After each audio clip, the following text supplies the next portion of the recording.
Sa ilalim ng makinang na liwanag ng ika-19 na siglo, sa gitna ng umuusbong na industrial na Amerika, sumiklab ang isang pagdiriwang ng progreso, ang World as Columbian Exposition sa Chicago noong 1893. Isang kaganapan na naglalayong ipakita sa mundo ang tagumpay ng sangkatauhan.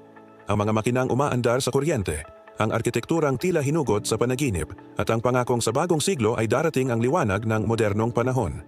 Ngunit sa anino ng mga maringal na gusali, sa ilalim ng sigaw ng kasiyahan at musika, may isang nilalang na nagkukubli, tahimik, matalino, mapagkumbaba sa paningin, ngunit puno ng lihim. Siya si Herman Webster Mudgett, mas kilala sa pangalang Dr. H.H. Holmes, isang pangalan na kalaunan ay magiging simbolo ng malamig at kalkuladong dilim sa kasaysayan ng Amerika. Sa unang tingin, si Holmes ay isa lamang magalang na manggagamot at negosyante. Maayos manamit, magaling magsalita at may ngiti na nag-aanyaya ng tiwala. Ngunit sa likod ng ngiting iyon ay isang isip na hindi simpleng matalino, kundi isang palaisipan ng karunungan at kasamaan. Ang kanyang tinaguriang Murder Castle, isang gusaling itinayo sa Englewood, Chicago, ay naging alamat sa mga lansangan ng lungsod. Isang 3 palapag na istruktura, puno ng kakaibang pasilyo, pinto na walang patutunguhan, at silid na tila'y dinisenyo hindi para sa tirahan, kundi para sa lihim na pakay. Ngunit bago pa ito naging simbolo ng takot, ito muna ay isang pangarap ng isang taong may 2 mukha. Ang doktor na mapag-aruga at ang halimaw na nakatago sa isip. Ang tanong, sino nga ba si H.H. Holmes? Isang baliw? Isang henyo? O isang manipulator na gumamit ng karunungan para baluktutin ang moralidad ng tao? Ang kwento ni Holmes ay nagsimula sa New Hampshire, sa isang maliit na bayan kung saan lumaki siya sa ilalim ng mahigpit na pagpapalaki. Bata pa lang, ipinakita na niya ang kakaibang katahimikan, isang malamig na pagtingin sa paligid na tila nag-oobserba, hindi nakikilahok. Marami ang nagsabing may takot siya sa mundo, ngunit sa katotohanan, siya ang dapat katakutan ng mundo. Nang tumuntong siya sa edad ng pag-aaral, natuklasan niya ang kanyang hilig sa anatomiya. Isang hilig na umusbong hindi lamang sa agham, kundi sa paghawak ng kapangyarihan sa pagitan ng buhay at kamatayan. Sa Universidad ng Michigan, pinag-aralan niya ang medisina. Ngunit sa bawat pagputol ng scalpel, sa bawat bangkay na sinusuri, may kakaibang aliw na kanyang nararamdaman. Hindi iyon karaniwang kuryosidad ng siyentipiko. Isa itong pagnanasang unawain at kontrolin ang misteryo ng pagkamatay. Pagkatapos niyang makapagtapos, dinala siya ng tadhana sa lungsod ng Chicago. Isang lugar ng oportunidad kung saan ang ambisyon ay maaaring itago sa likod ng mga ngiti. Sa lungsod na ito, nagsimula ang kanyang metamorphosis. Mula sa isang ordinaryong doktor tungo sa isang nilalang na gagamit ng karunungan para sa kasamaan. Noong 1886, si Holmes ay nagsimulang magtrabaho sa isang parmasya sa sulok ng South Wallace Avenue. Ang may-ari, isang matandang babae, ay biglang nawala at ilang linggo lamang ang lumipas, ang gusali ay kanya ng pag-aari. Wala pang nakapagtanong, wala ring gustong umusisa. Ang lungsod ay abala at sa abalang iyon, natagpuan ni Holmes ang kanyang unang lihim, ang kapangyarihang magtago sa harap ng liwanag. Dito niya itinayo ang kanyang kastilyo ng dilim. Sa labas, ang gusali ay ordinaryo, isang boarding house, tindahan at tanggapan. Ngunit sa loob, ang arkitektura ay parang bangungot na nilikha ng isang isip na pamilyar sa takot ng tao. Mga pasilyong walang dulo, mga pintong bigla na lang nagtatapos sa dingding, mga silid na walang bintana, at mga hagdang patungo sa kawalan.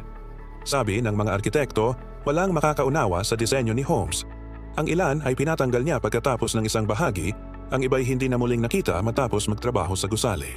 Walang nakakaalam kung ano talaga ang kabuuan ng estrukturang iyon, maliban sa kanya. Habang papalapit ang World's Fair ng 1893, unti-unting sumigla ang lungsod ng Chicago. Daan-daang libong bisita mula sa buong mundo ang tumagsa, dala ang pag-asa at pagkamangha. Para sa iba, ito ay pagdiriwang ng pag-unlad. Para kay Holmes, ito ay pagdiriwang ng pagkakataon. Ginamit niya ang rurok ng kasiyahan bilang tabing sa kanyang mga lihim. Nagbukas siya ng mga silid paupahan para sa mga dumadayo, mga trabahador, mga kababaihan na naghahanap ng trabaho, at mga negosyanteng may dalang yaman.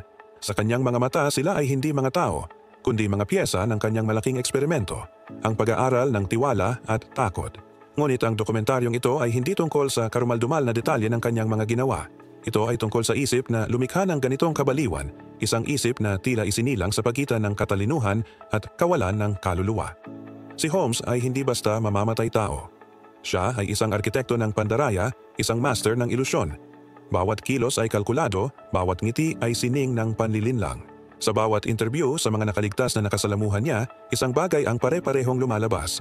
Ang kanyang presensya ay parang magneto, nakakaakit, nakakahilo, nakakaaliw, ngunit sa ilalim noon, may kaba na hindi maipaliwanag. Parang nakatingin ka sa isang mukha ng tao, ngunit ang kaluluwa ay wala roon. maraming eksperto ang nagtangka unawain ang kanyang isip. Sinasabing si Holmes ay may tinatawag na psychopathic intelligence. Mataas ang IQ, ngunit wala ang kakayahang makaramdam ng empatiya. Sa ganitong kombinasyon, ang tao ay nagiging makina, isang nilalang na nakakakita sa mundo bilang laruan ng mga emosyon na hindi niya maramdaman ngunit kayang kontrolin. Habang abala ang Chicago sa pagdiriwang ng makabagong siglo, si Holmes ay abala rin sa kanyang sariling pagdiriwang, ang pagdiriwang ng kanyang tagumpay sa panlilinlang. Nagpatakbo siya ng mga negosyo, nagpakasal sa iba't ibang babae, nagbenta ng mga imbensyon at nakipagkaibigan sa mga may impluwensya. Walang nakapansin na sa likod ng lahat ng ito siya ay gumagawa ng mga plano. Mga plano na hindi tungkol sa pera kundi tungkol sa kapangyarihan sa tao. Ang kanyang kastilyo ay naging simbolo ng kanyang isip. Maayos sa labas, ngunit sa loob ay puno ng lihim na daan, patibong at katahimikang sumisigaw ng kabaliwan. Ang World's Fair ay natapos na may kasamang pagdiriwang at pag-asa, ngunit sa paglipas ng mga buwan, unti-unting lumitaw ang mga tanong. Saan napunta ang ilang manggagawa? Bakit maraming bisitang hindi na muling nakita? Sa una, walang nakapansin. Ngunit ang katahimikan ng lungsod ay may mga pahiwatig. Hanggang sa dumating ang taong 1894 nang siya ay tuluyang mahuli dahil sa pandaraya sa insurance, isang krimeng maliit kumpara sa tunay niyang mga lihim. Ngunit sa pagkakahuli niyang iyon, unti-unting nabuksan ang pinto ng impyernong itinago niya. Ang mga investigador ay nagulat sa natuklasan. Ang gusali ni Holmes ay hindi basta gusali. Isa itong palaisipan ng kamatayan at pagkukunwari. Ngunit sa kabila ng mga ulat at balita, isa pa ring tanong ang hindi nasasagot. Bakit? Ano ang nagtulak sa isang taong matalino, maganda ang kinabukasan at may kakayahang mamuhay ng marangal na yakapin ang dilim ng buong buo? Sa mga tala ng kanyang buhay, walang malinaw na sagot. Ngunit kung titingnan mo ng malalim, marahil ang kasagutan ay hindi sa kanyang krimen, kundi sa kanyang pananaw. Para kay Holmes, ang tao ay parang eksperimento. Ang tiwala ay isang formula, ang takot ay isang reaksyon. Sa kanyang mga mata, siya ay hindi halimaw. Siya ay siyentipiko, at ang kanyang sining ay ang manipulasyon ng kaluluwa. Sa kanyang pagkakakulong, si H.H. Holmes ay nanatiling kalmado. Walang bakas ng pagsisisi, walang senyales ng takot. Sa halip, tila isa siyang manunulat na tahimik na pinag-aaralan ng kanyang sariling kwento, tinatasa kung paano tatanggapin ng mundo ang kanyang imahe. Ang mga investigador, mamamahayag at mga opisyal ay nagsusumigaw ng mga tanong. Ngunit si Holmes ay palaging mahinahon, sagot ay maikli at madalas ay may kasamang ngiti. Parang isang maestro ng teatro na alam ang eksaktong sandali kung kailan tatawa at kung kailan mananahimik. Sa loob ng selda, sinimulan niyang isulat ang kanyang autobiografiya. Sa bawat pahina, tila naglalaro siya sa pagitan ng katotohanan at katang-isip. Minsan ipinapakita niya ang kanyang sarili bilang isang biktima ng maling sistema, minsan naman bilang isang henyo na hindi naintindihan ng lipunan. Ngunit sa pagitan ng mga linya, sa pagitan ng mga magagandang salita, mararamdaman ang malamig na katotohanan. Hindi siya nagsusulat para magpakumbaba. Nagsusulat siya para manatiling buhay sa isip ng mga tao, sa kanilang takot, sa kanilang pangarap na maunawaan ang dilim. Para kay Holmes, ang kamatayan ay hindi wakas. Ito ay transisyon, sapagkat ang tunay na layunin niya ay hindi lamang pumatay ng laman, kundi pumatay ng katiwasayan ng isipan ng tao.